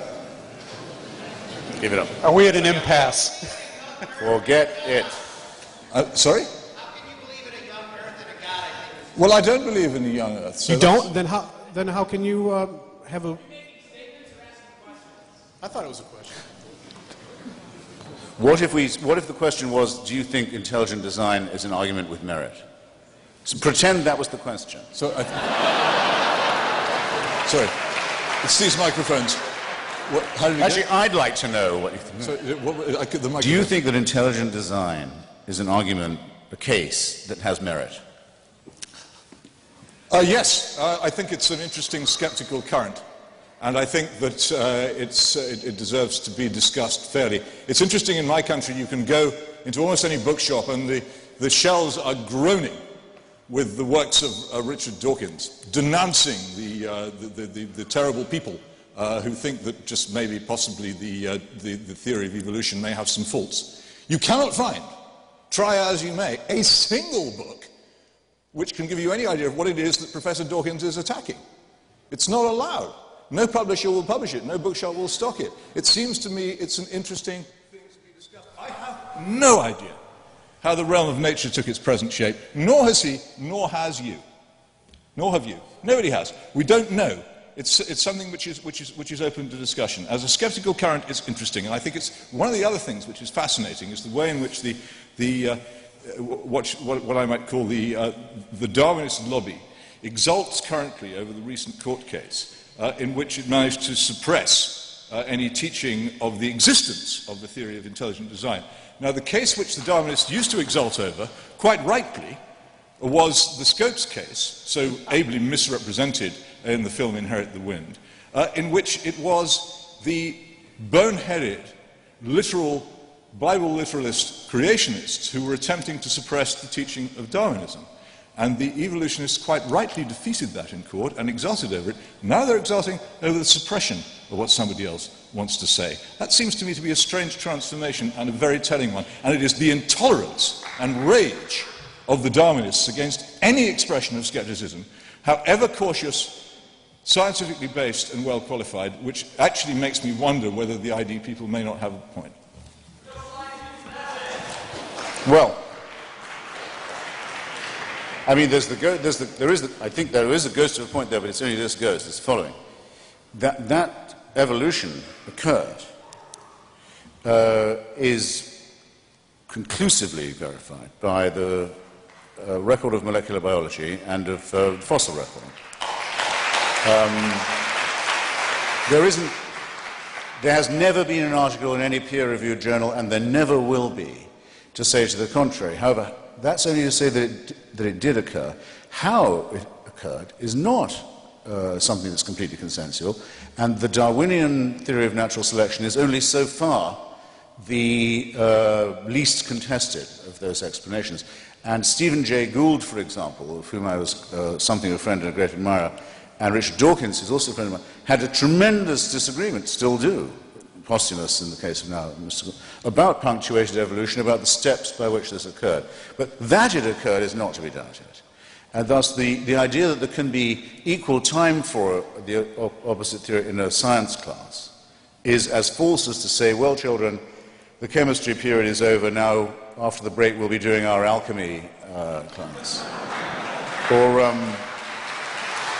your astronomy teacher is off today, but your astrology alternate can check in.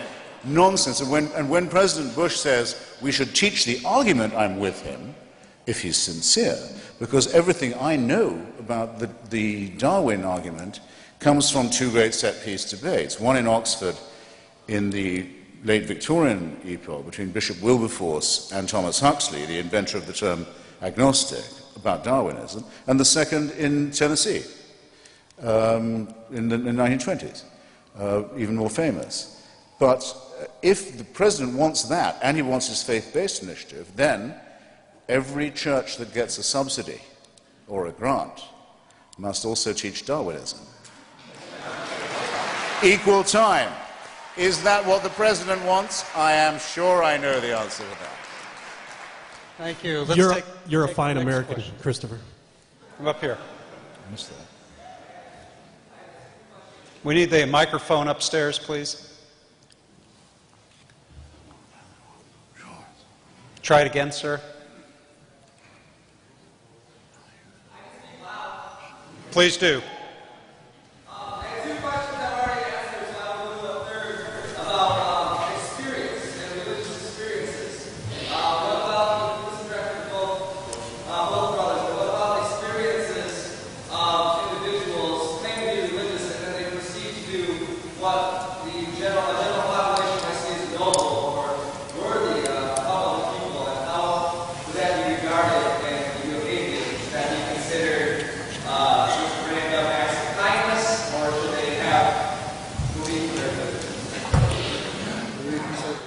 Oh, I'm sorry, I did not hear that. No,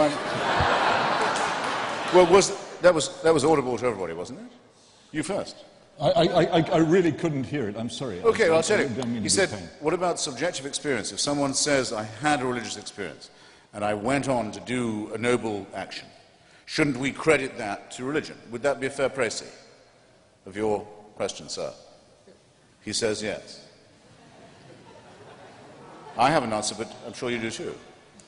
I suppose so. It doesn't seem to present any difficulties to my position, so I think I'll hand it over to him. Well, I mean, one of the best books for the unbeliever to read is William James's Varieties of Religious Experience, which is, by the way, is a trope you come up against a lot with C.S. Lewis, many other religious writers. They say, you who believe in the material world and don't believe in the supernatural, you can't account for the experiences of revelation and enlightenment and miracles that other people experience. And you don't understand the numinous, in other words. And I say that that's true for me. I don't. And I don't trust them, though I do think they can be confused with experiences of nature, landscape, music, sex and love, the numinous in other ways. But if these experiences, the positive ones, are going to be credited to the religion account, then so must the person who says that God told him to go and get a gun and kill all the unveiled girls in neighboring streets.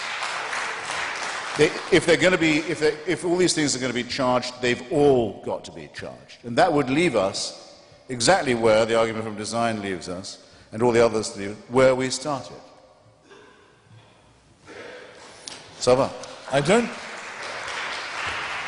If I could just respond very briefly to that, I don't think that's true.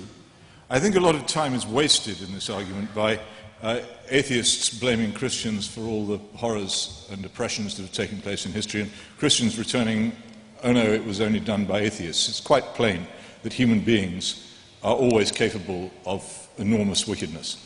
And the misunderstanding and misapprehension of religion is incredibly dangerous. And I think that the idea that either side is faultless in this is absurd and indefensible. But I would very strongly argue that far more good has been done by religious belief than harm, and that great harm is likely to be done to our civilization by an abandonment of religious belief.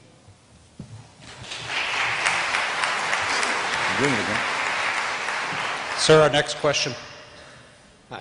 I was just at a philosophical luncheon at the University of Chicago where they teach your brand of atheism and morality in their theology school. But they were congratulating Chicago alderman on his life. And one of the things that they cheered was that he had spent several months with Trotsky in Mexico in 1928. They thought this was really great. And that a group of atheists would cheer a man who killed between 40 and 60 million people, and having spent, I would now do it, having spent months with him, and this is something they look up to. And this is the top of the people who do this. The Chinese, who were atheists, killed, 100 to 200 million people? They did 90 million people in one, locking up 2 provinces in the north, and they preached atheism. And Trotsky went and preached atheism across Russia, and then he hung priests from the back of the train. To say that atheism will kill without any limit if it gets into power anywhere. This has been proved from one end of the world to another.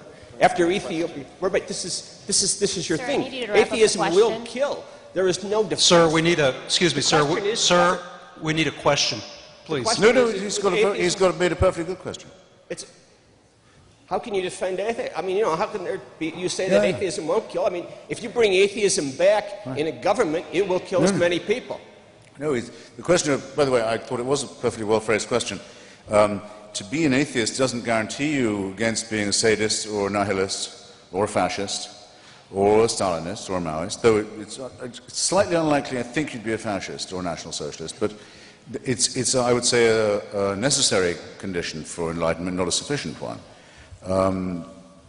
And I'll take your question seriously in the following way. The 20th century totalitarianisms that are accused of being secular, I'll say something about each of them. It was a long question, so I hope you'll allow me. I'll try and condense it.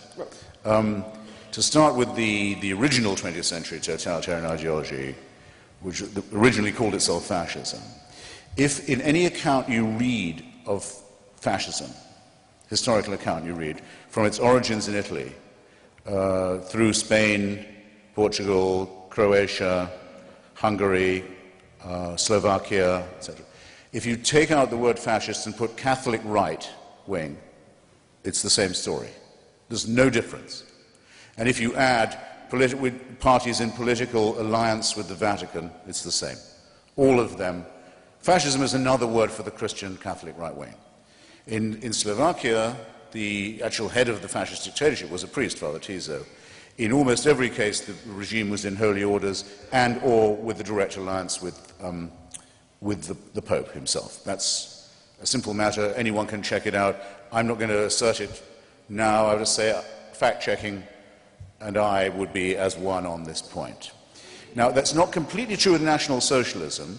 It's true of the Nazi Party in Austria and Bavaria in its heartlands that it begins blessed by the Vatican, by a concordat with the Church, by the Protestant churches also. But it's not true to say it's a Christian movement in quite the same way. It's a pagan movement to some extent. My favorite example is this, I suppose. Joseph Goebbels was expelled from the Catholic Church. He was. He was the only Nazi who was. Why was he expelled? For marrying a divorced Protestant.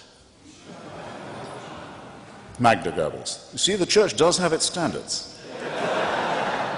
However, it is estimated by Paul Johnson, Catholic historian, that more than 40% of the Waffen-SS were practicing, confessing Catholics. No one was ever excommunicated or threatened with excommunication for taking part in the final solution. And that was because of the alliance between the Nazi Party and the Church on two main things, anti-Bolshevism and anti-Semitism.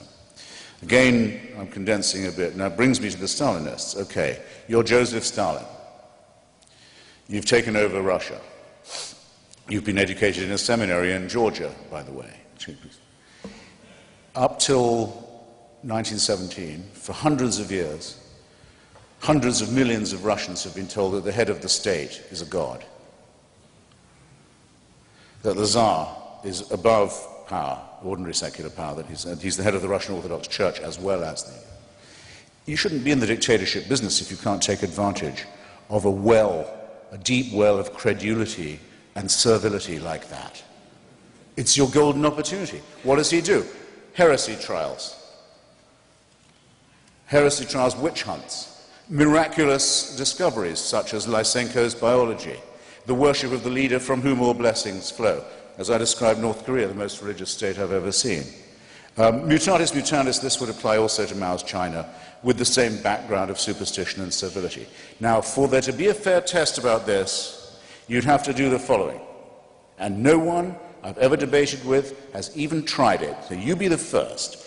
You find me a state or a society that threw off theocracy and threw off religion and said we adopt the teachings of Lucretius and Democritus and Galileo and Spinoza and Darwin and Russell and Jefferson and Thomas Paine. And we make those what we teach our children. We make that scientific and rational humanism our teaching. And you find me the state that did that and fell into tyranny and slavery and famine and torture, and then we'll be on a level playing field.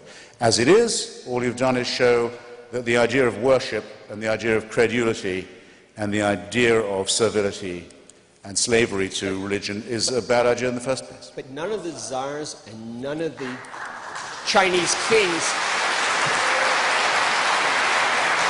none of this... By the way, the Russian Orthodox Church always stayed with Stalin, always stayed with Stalin. But they never killed 30% of their population. Who didn't? The Russians never killed 30% of the population before the communists took over, 20 or 30%. No czar ever did that. No Christian czar ever did any killing on anyone. Well, no, excuse me, they started the First World War. They started the pogroms. They brought the protocols of the Elders of Zion that was imported by Tsarist secret policemen to National Socialist Christian gangsters in Europe. How much do you think the export of Russian Orthodox anti-Semitism cost us in point of lives and war? And have you ever counted up what happened to the wars that Tsarism started and carried on, and the persecutions, and the famines, and the tortures, and the starvation, and the people who just died of neglect? Come on. You want to do this accounting? I'm here. I'm really here for you.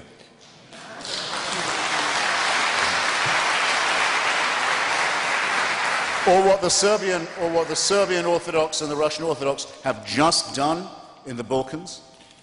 The most recent genocide we've seen in Europe, entirely done by a Russian and Serbian Orthodox fascist and Catholic Croatian Ustasha, grinding a whole part of civilized Europe into nothingness and bloodshed for their filthy, stupid medieval quarrels. How dare you say that any secularist, we who've opposed this kind of barbaric stuff, are on all fours with these creeps? You should take it back. You owe me an apology.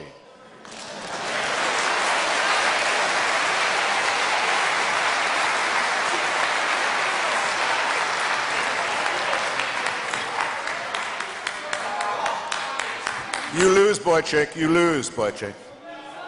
Please. Hey, civility. Civility. Civility is overrated. Not here, it's not. Peter.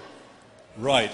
I think I just conceded the point that you could attribute evil acts to both religious and non-religious people, and I continue to concede it. But I think that the answer that you've just heard was shocking in its evasiveness. First of all, the most enlightened government that humanity had ever seen in terms of its own self-conceit, which of course is something that atheists are very fond of, was that of the French Revolutionary Terror, which ended by executing so many people that what is now the Place de la Concorde was ankle deep in blood, and the executioners were too tired and disgusted to continue with their work. As for the Soviet Union, in which I lived for 2.5 years of my life. To portray the ideology and regime of that country as religious is an absurdity almost beyond belief, requiring actually the most colossal nerve to make. This was a state which tried to murder God. It was a state of massacred priests, of desecrated and demolished churches, in which people were brought up with enormous energy not to believe in God. Oh, there was no establishment of religion there, and no tax breaks for priests. Nothing of that kind. A total totalitarian horror of persecution of something which people believed to their own comfort in times of the greatest trouble, and which they had to keep in their hearts privately, and especially if they were anything other than the humblest in society, and keep secret if they wished to survive without being thrown out of their homes, thrown out of their jobs, or having their marriages deliberately destroyed through persecution. That was the state of it. This was not a religious phenomenon. It is straightforwardly untrue to maintain that it was. I have conceded the evils done by my side. Why can't you just simply accept that the Soviet Union was an atheist regime which hated God? Why can't you do that? Because it would be false, because the Russian Orthodox Church stood then, as it did with Stalin, as it now increasingly does. Black-cowled figures appear next to Vladimir Putin, former current KGB thug, tyrannizer of the Ukraine, Georgia and the Baltics, filthy replacement of Tsarism, filthy synthesis of Stalinism and Tsarism. The same Russian Orthodoxy is his official nationalist and statist ideology. There was never a moment in Russian history where the powers that be didn't find that church convenient. It may not have been convenient for you as a believer to notice it, but I am obliged to the truth in the matter. Russia was not an atheist state. It wasn't even a secular state. It was a pseudo-religious state borrowing from the practice of orthodoxy and trading upon its teachings and its tradition. And I repeat my challenge. You, for this question to be valid at all, must propose and point out a government that adopts, or state or country or nation, that adopts the teachings of Spinoza and Einstein and Jefferson and Paine, and that fell into massacre and tyranny. And you can't do it, and so you have to look for 10th-rate substitutes. Well, it's an impossible challenge. I can find you a regime which Thomas Paine supported, which attempted to execute him as gratitude for his support, and so can you. The point is you will not accept the simple truth, which is that the Bolshevik regime, from its beginning, persecuted religion with deep and determined, violent, murderous hatred, and to maintain that this was in some way a religious phenomenon is an absurdity. To believe it is to reveal a credulity driven by an unreasoning faith in God. Every modern state has had to go through a period of declericalization of one kind of violence or another. The Cromwellian Revolution, the Henry VIII's dissolution of the monasteries, the wars in Spain, the wars in Italy, the French Revolution, which you mentioned, they all have to go through it. It's usually in proportion to how vile, how filthy, how cruel, how tyrannical, how greedy, how ghastly was the pre-existing clerical regime on which much of this must be blamed. But you can't say that the test of humanistic, secular, atheist values has been conducted until you've had that conducted fairly. Hitler's birthday was celebrated from the pulpit by order of the Vatican, by every church in Germany, till the last day of his regime. Do I say that makes you a National Socialist? No, I don't. No, I don't. I would know how to if I was capable of a low blow. But as you know, I'm not.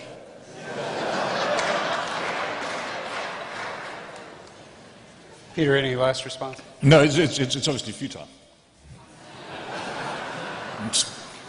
Our last question. Invincible faith. In the last few years, we've witnessed... Speak up. In the last few years, we've witnessed many atrocities perpetrated by fundamentalists. And I'm concerned that we run the risk of letting our responses fall into a fundamentalist mode of thinking. And I'd like to have each of you comment on that. I'm not sure I got the grammar of your question, sir, I must be honest. Well, the concern I have is that how can we sustain a modern secular response to medieval fundamentalist atrocities? And how can we convince our politicians to take a secular modern approach to thinking about these things and educating the populace about them?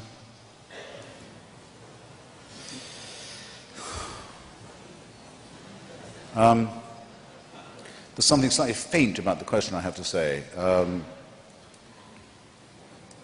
I'm going to assume I know what you mean by fundamentalist. If we take the best known current political dispute in which this country is involved, I suppose, and the oldest one and the best understood, it would probably be the question of Palestine, okay? Where there has been for some time a conflict between two nationalisms, approximately equivalent size of peoples, Jewish and Arab, over a piece of land about the size of Wales, with great and quite just claims, emotionally just claims on both of their parts going back quite a long time. For a long time now, the solution to this very difficult matter has seemed to many people to be something like a partition, an award of roughly half each of the disputed territory. It's not perfect, it's not great, but it is the accepted view of the PLO now, of most of the Israeli voting public, of the vast majority of American Jews, of the UN, of the European Union, of the international community, and so forth. And it makes a rough kind of sense. It's not brilliant, but it's thinkable. It's not insane. Why can't we get what everyone seems to want? Because of religion. That's why. Because there are enough people on the Jewish side to say, what land split? God gave all this land to us. All of it to us. And on the other side, it doesn't take much to say, you're dead right about that. God did award all the land, but not to you, to the Muslims only. And there are enough of them to make certain there cannot be a solution. And just as if that wasn't enough, the mad supporters of Judaism and the mad supporters of Islam, the American Christians to the rescue. With luck,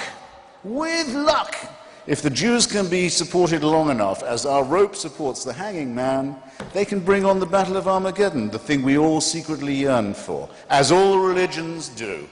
Totalitarian first in their origin, genocidal in their conclusions. We want this to be over. We want this world to pass away. We are pointless without that demand. We are not humanists. We are eschatologists.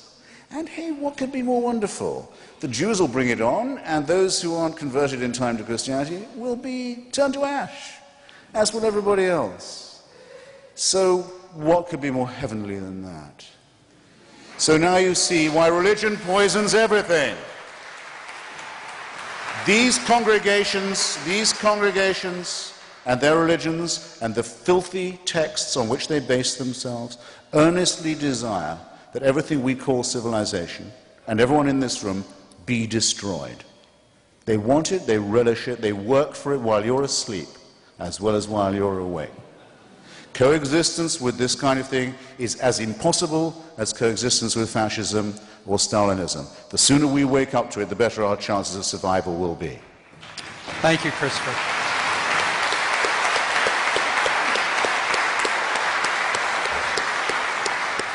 It's my unhappy task to have to call the question time to an end now. Thank you very much, Peter and Christopher Hitchens, for a very lively and provocative debate.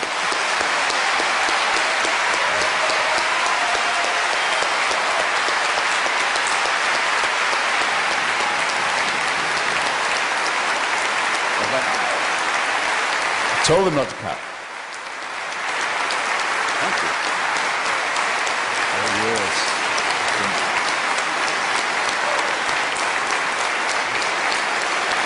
Thank you, ma'am. You know, many helpful people and organizations come together to make an event like this so interesting and make it possible. I'd like first to thank Tom Haas, president of Grand Valley State University, for his support.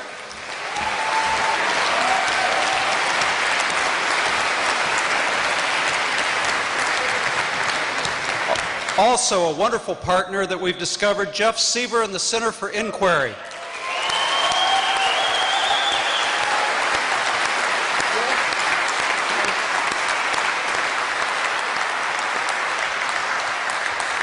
Thank him for the financial support and all the enthusiasm and hard work that that institution brought to this event. Two donors tonight, Bob Goodrich and John Hunting. Thank you very much.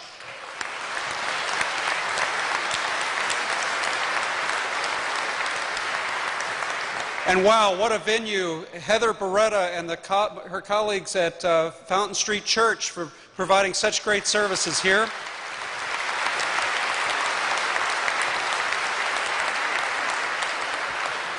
Frank Stella and the Interfaith Dialogue Association. Frank, where are you? Thank you. Doug Kinsey and Grand Dialogue. Thank you. Grand Rapids Community College for your enthusiasm for this project.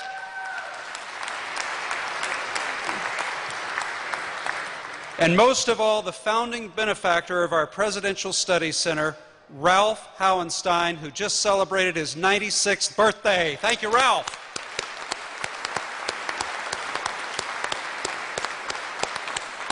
Thank you all. We are adjourned.